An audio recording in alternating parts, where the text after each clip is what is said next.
media today.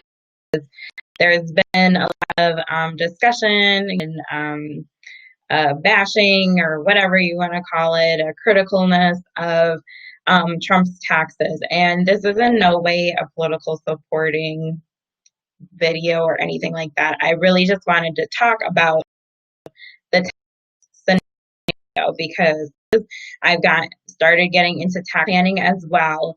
And there are some things that make sense when it comes to why Trump may have had this bill. Now, I have not had the opportunity to look over his actual tax returns, but in what I know about tax law, Ontario, and tax planning, there's a few things to highlight because just like he only ended up owing $750 for that 1 year of taxes, that could potentially be the case for you as well.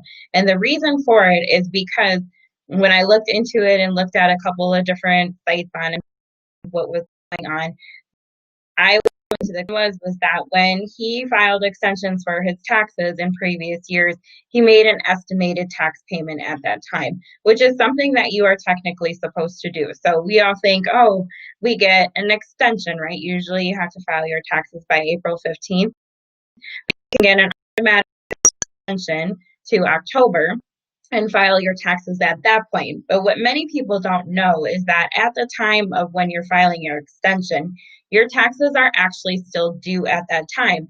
And if you don't pay them and you still owe them, you will have to pay a penalty at the time of action. So when you are filing your taxes every year, and you're planning on making extensions, you're supposed to file that estimated tax payment at that time. And so from what I was looking at, that's what Trump did. He made a estimate that when he actually did his tax filings was more than what he actually owed for the year or was supposed to pay in for taxes. And then instead of him getting it as a refund, which is something you can do if you overpay that estimate and you don't actually owe that much in taxes, you can get that as a refund, which just over into future years of owing the taxes that he would have to owe at a time.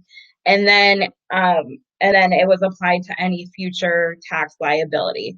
So sometimes the media can misconstrue things, and this is just kind of coming from a place of I his tax returns, but tax law, and that's a common thing that happens. So when people get a bonus, or when they're getting paid out from a business transaction, or they're expecting to make more money, they make estimated tax payments in anticipation of the tax liability that they might actually have to pay.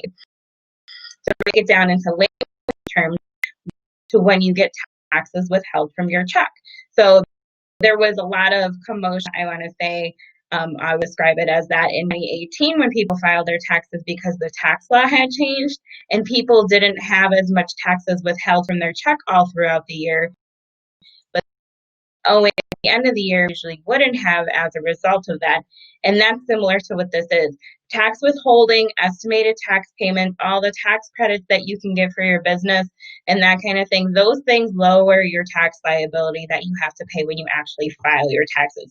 It doesn't necessarily mean that tax wasn't, and that is, you might not owe taxes because you already had taxes withheld, or you might have already made estimated tax payments. So there's a difference between the tax liability you owe at the end of the year versus the tax liability you owe for your income. And that's where I think the confusion can be very misconstrued. The other thing that I would say in regards to Trump is I'm sure that his businesses are probably set up as a C Corp versus a sole prop or an S Corp or what have you. So the way that those get taxed is a little bit differently as well. There could be shareholders that take on that the company. He was paying international taxes in different parts, so you get credits for that. There's a lot of different scenarios that go into tax law. It's like 7,000 pages, like tax law, tax deductions, tax loopholes, all of that is 7,000 pages. And I expect that he's probably got a whole team of people that are trying to find every single one of the scenarios and strategies and everything else that you can. And now that I'm getting into tax planning, there are some strategies that I'm coming into light. So that's we're going to, with sort of our services, or one of our services is tax planning plans, which aren't going to be every single plan that you can possibly get, because again, it's 7,000 pages, and there's just no way that you can possibly be an expert on 7,000 pages when you're first starting out, or even 20 years into it, because this is every year. So you really have to be like 100% dedicated to it. But you can come up with strategies. We can come up with strategies that will help save you money and put you in a much better place than you were without us. And so that is what we're working towards, is being able to help business owners. And so that at the end of the year, if you're paying estimated taxes and you maybe don't owe as much in tax liability, that at least you can have that plan. And if you overpay, then you can get a refund. It doesn't mean your tax liability wasn't there. It just means that you started out about the years. If you overpay, you can do that. If you ever look at your tax return, at the bottom, if you get a refund, it asks you if you want to roll that refund over into the next year or into future years. And so it kind of sits in like that deposit. But we don't want the government to hold you, right? Most people take it as a refund.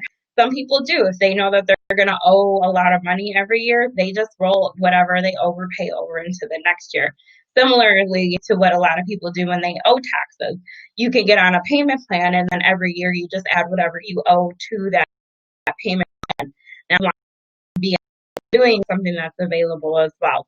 So I just wanted to make the post because you can be in the same scenario if you make estimated tax payments where you might not owe at the end of the year when you file your taxes.